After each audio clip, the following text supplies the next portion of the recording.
எல்லோருக்கும் இனிய தமிழ் வணக்கம். வாக்குண்டாம் நல்ல மனமுண்டாம் மாமலரால் நோக்குண்டாம் மேனி நொடங்காது பூக்கொண்டு துப்பார் திருமேனி தும்பிக்கை ஆண்பாதம் தப்பாமல் சார்வார் தமக்கு. எழில் பொங்கும் ஈழத்தின் அருள்மிகு சக்தியாக தொழில் கொள்ளும் மானுடர்கள் தொழுதோற்றும் தேவியாக முகில்வண்ணன் முறைகாணும் முத்துமாரி தங்கை என பொழில் நிறைந்த காரை திருமணற்காட்டில் எழிற்கோவில் கொண்ட என் தாய் அவளை, எனக்குரிய தமிழவளை என்னகத்தில் கொலுவிரித்தி வணங்கி வழிபட்டு தமிழ் கேட்டு ஆசி பெற்று டான் தமிழொலி தொலைக்காட்சியினுடைய பிரியமானவர்களே, ஓம் தொலைக்காட்சியினுடைய பிரியமானவர்களே, எந்தையும் போற்றுவோம் என்ற நிகழ்ச்சியை எளிருற நெறிப்படுத்தி கொண்டிருக்கின்ற எங்களுடைய டான் கலையகத்தினுடைய செல்வி ஸ்ரீவித்யா அவர்களே, உலகம் முழுவதும் பரந்து வாழுகின்ற ஓம் தொலைக்காட்சியினுடைய பிரியமான உறவுகளே, உங்கள் அனைவருக்கும் மதுரகவியின் வணக்கம். எந்தையும் போற்றுவோம் என்ற நிகழ்ச்சி தொடரிலே கடந்த தினங்களிலே நைனை நாகபூஷணி அம்பாளினுடைய வரலாற்றையும் அவளுடைய அற்புத வரலாற்று பெருமைகளையும் நாங்கள் பார்த்து வருகிறோம். எங்களுடைய ஆன்மீக பரப்பிலே ஆன்மீகம் அறிவோம் என்ற நிகழ்ச்சியிலே நாங்கள் வளமை போல ஈழமணி திருநாட்டிலே நடைபெறுகின்ற ஆலயங்களிலே இடம்பெறுகிற கும்பாபிஷேக பெருவிழாக்கள், மகோற்சவ திருவிழாக்கள், ஏனைய பண்டிகைகள், விரதங்கள் எல்லாவற்றையும் அந்தந்த காலங்களிலே அந்த மாதங்களிலே நடைபெறுவதை உடனுக்குடனே எங்களுடைய ஓம் தொலைக்காட்சி கலையகம் செல்வி ஸ்ரீவித்யா அவர்கள் நெறிப்படுத்தி கொண்டிருக்கிறார்கள். ஈழ நாட்டிலே வடவால் அதன் சிகரமாக விளங்குகின்ற யாழ்ப்பாண குடா நாட்டில் இருந்து நிருதி மூலை பக்கமாக கிட்டத்தட்ட 32 கிலோமீட்டர் தூரத்தில் அலைகடல் நடுவிலே முத்தி சிப்பி என சப்ததீவுகளில் சிறப்பு பெற்ற ஒன்றாக திகழ்வது நைனா தீவு. அந்த நாகரிக வரலாற்று சின்னமாக அமைவது இந்த தீவு. பிரதான வரலாற்று பெருமை மிக்க இந்த அழகான கிராமம் அன்று முதல் இன்று வரை நீர், நிலம், இயற்கை வள வசதிகள் அமையப்பெற்ற புண்ணிய யாத்திரை தீர்த்தலமாக இருப்பது நைனை நாகபூஷணி அம்பாளுடைய ஆலயம். 64 சக்தி பீடங்களில் ஒன்றாக புவனேஸ்வரி பீடம் என அழைக்கப்படுகிறது. அன்பானவர்களே, இது 64 சக்தி பீடங்கள். அந்த 64 சக்தி பீடங்களில் ஒன்றாக விளங்குவதுதான் புவனேஸ்வரி பீடம். இந்த பெருமைகளினுடைய ஆரம்ப அந்த செய்திகளை நாங்கள் சொல்லிக் கொண்டு வருகிறோம்.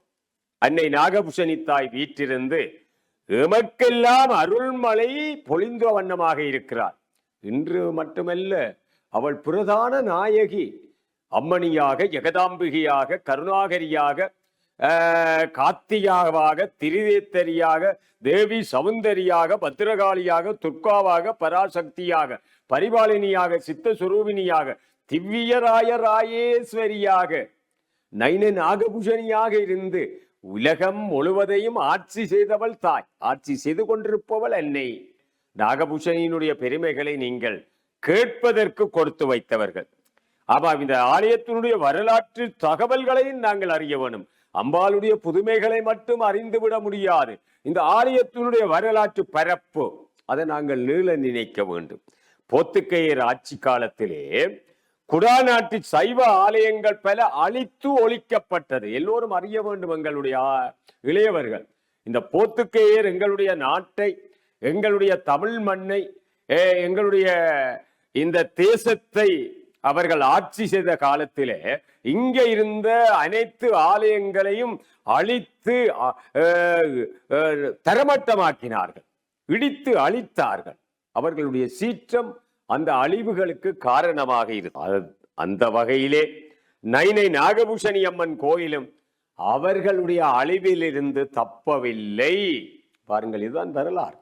அது மட்டுமல்ல, ஆலயம் இடிக்கப்பட்டது மட்டுமல்ல, அவளுடைய ஆலயத்திலே இருந்த பிரதான வரலாற்று அம்சங்களோடு விளங்கிய பொருட்கள் போர்த்துகேயரால் சூறையாடப்பட்டது. அது மட்டுமல்ல, அங்கே இருந்த செப்பு தேர் எத்தனை பேருக்கு தெரியும்? நைன நாகபூஷணி அம்பாளுடைய ஆலயத்தில் இருந்த பிரமாண்டமான செப்பு தேர்.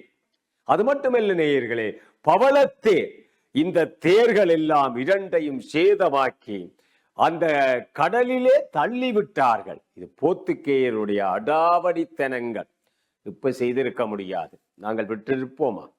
அது மட்டுமல்ல நேயர்களே, அதிர்ஷ்டவசமாகவும் அம்பிகையின் அருக்கடாட்சத்தினாலும் பூஷகர்கள் தொண்டர்களாலும் அந்த ஆலயத்தில் இருந்த அனைத்து விக்கிரகங்களும் பாதுகாப்பாக அந்த போர்த்துகேயருடைய கெடிபடிகளில் இருந்து, அந்த அடாவடித்தனங்களில் இருந்து, இந்த அம்பிகை மீது வைத்த அந்த பேராவலினாலே, உடமான வழிபாட்டு மரபினாலே பூஜகர்கள் தொண்டர்கள் சேர்ந்து அந்த ஆலயத்தில் இருந்த விக்கிரகங்களை பாதுகாப்பாக கொண்டு சென்று ஒரு பாதுகாப்பான இடத்திலே வைத்ததாக எங்களுக்கு வரலாறு பதிவாகி இருக்கிறது. எல்லோருக்கும் சரி.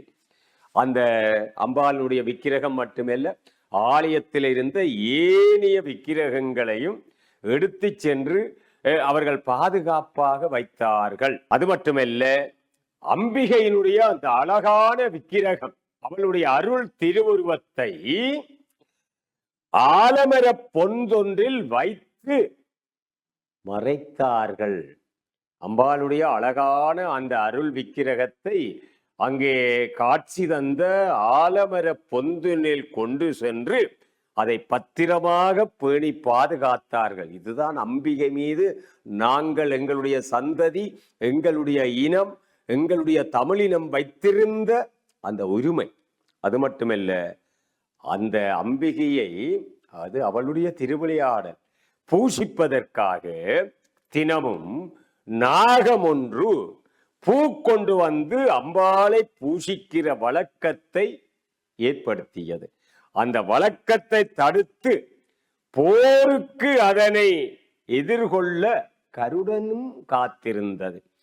தினமும் அம்பாளை பூஜிப்பதற்கு புளியந்தீவில் இருந்து ஒரு நாகம் பூ கொண்டு வந்து அவளை பூசித்து வந்தது. இந்த அற்புதமான வழிபாட்டை தடுப்பதற்காக, அந்த நிலையை தடுப்பதற்காக ஒரு கருடன் பாம்போடு மோதுவதற்கும் அங்கே காவல் இருந்தது. ஏற்கனவே வந்த பகுதிகளிலே அதை நாங்கள் சேர்த்தோம். அதனை எதிர்கொள்ள காத்திருந்தன கருடனை நிறுத்தி அதன் பேச்சுவார்த்தை மூலம், அப்பொழுதும் பேச்சுவார்த்தை நடைபெற்றது, இப்பொழுது பேச்சுவார்த்தை நடைபெற்று பிரயோசனம் இல்லாமல் போகிறது. அந்த காலத்தில் நடந்த பேச்சுவார்த்தை பாம்புக்கும் கருடனுக்கும் நடந்தது. அது அந்த பேச்சுவார்த்தை பலனளித்தது. எப்படி பலனளித்தது என்றால், அந்த கருடனுக்கும் பாம்புக்கும் அங்கே இடையிலே பேச்சுவார்த்தை. அதாவது ஒரு மரக்கலத்திலே ஒரு வணிகன், இரத்தின வியாபாரி என்று சொல்லப்படுகிற அந்த வணிகன் தன் செல்வத்தை ஏற்றி கொண்டு அந்த கடல் வழியாக வந்தான். ஒரு கல்லிலே இந்த கருடனை கண்டு அஞ்சிய நாகம், பூ கொண்டு வந்த நாகம் கல்லிலே சுற்றியது. மறுகல்லிலே கருடன் பார்த்து கொண்டிருக்கிறான். இப்பொழுது ரெண்டுக்கும், பாம்புக்கும் கருடனுக்கும் பகைமை. சரி, இந்த காட்சியை கண்ட அந்த மாநாய்க்கன் என்று சொல்லப்படுகிற அந்த செல்வத்துக்கு அதிபதியாக விளங்கிய வணிகன் இந்த பாம்புக்கும் கருடனுக்கும் இடையிலே நின்று ஒரு தூதுவராக பேச்சுவார்த்தையை நடாத்தி ஒரு பரிகாரம் கண்டான். எல்லாம் அம்பாளுடைய செயல். அம்பாளுக்கு தன்னுடைய செல்வத்தை அள்ளி கொடுத்து அழகிய ஆலயத்தை கட்டிவித்த வரலாறு புவனேஸ்வரி பீடத்துக்கு இருக்கிறது. அவன்தான் செல்வமெனத்தையும் கொண்டு வந்து அம்பாளுக்கு ஆரம்பத்திலே கோவிலை கட்டினான். போர்த்துகேயர் காலத்தில் பின்னர் ஆட்சி புரிந்த ஒல்லாந்தர், இந்த போர்த்துகேயருடைய ஆட்சி முடிந்த பிறகு எங்களுடைய நாட்டை ஆட்சி செய்தவர்கள் ஒல்லாந்தர்கள். வரலாற்றை பார்க்க வேண்டும்.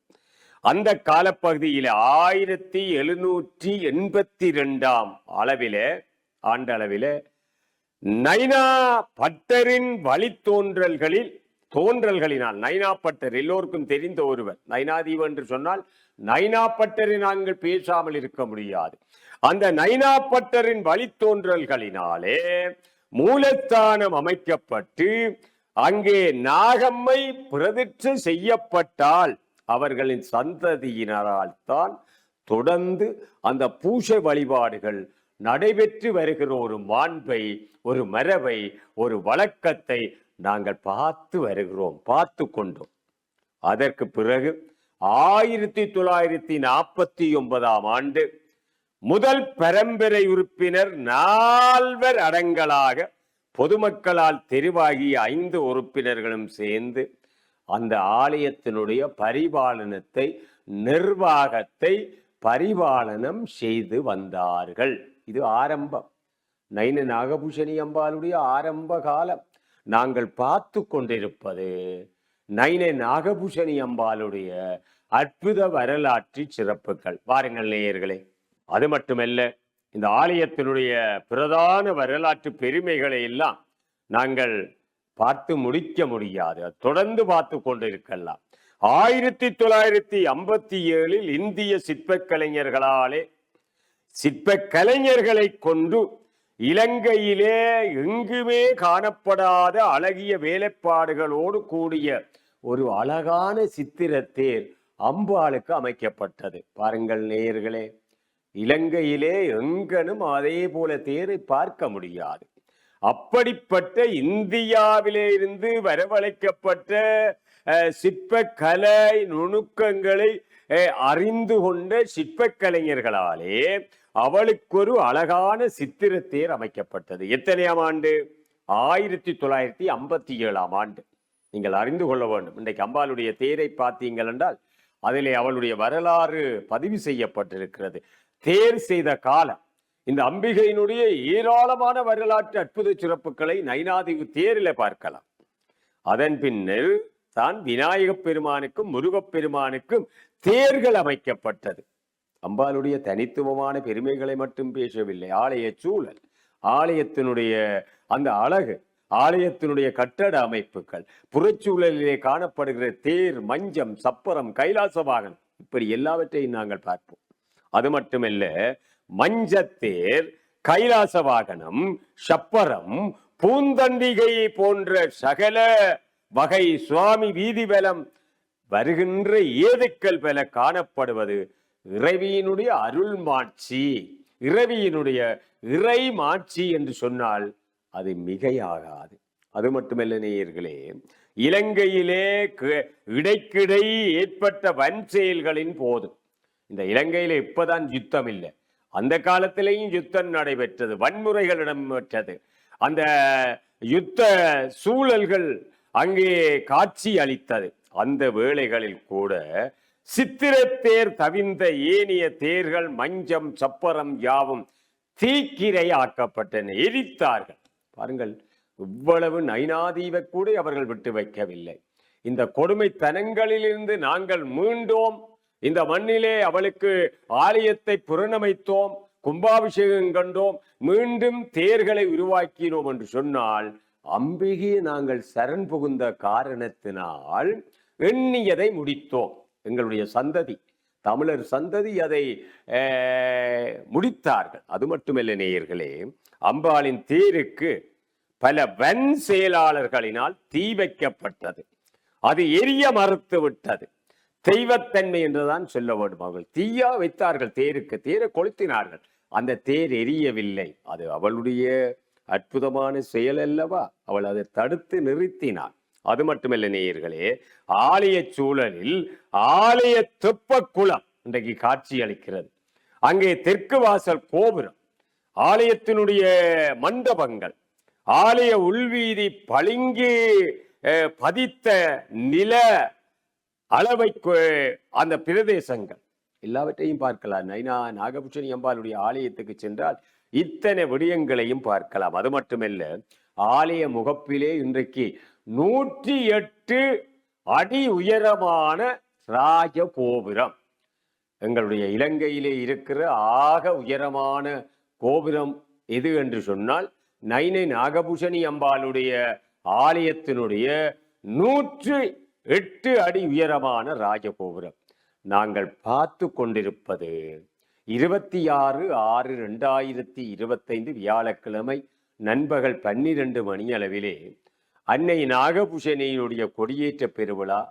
அந்த கொடியேற்ற பெருவிழாவோடு அதையொட்டிய அம்பாளினுடைய வரலாற்று பெருமைகளை சிந்திப்பது சால பொருத்தம் என்று சொல்லி வாருங்கள், நாங்கள் நைனை நாகபூஷணி அம்பாளுடைய ஆலயத்துக்கு செல்வோம், அவளை வழிபட்டு வாழ்வோம்.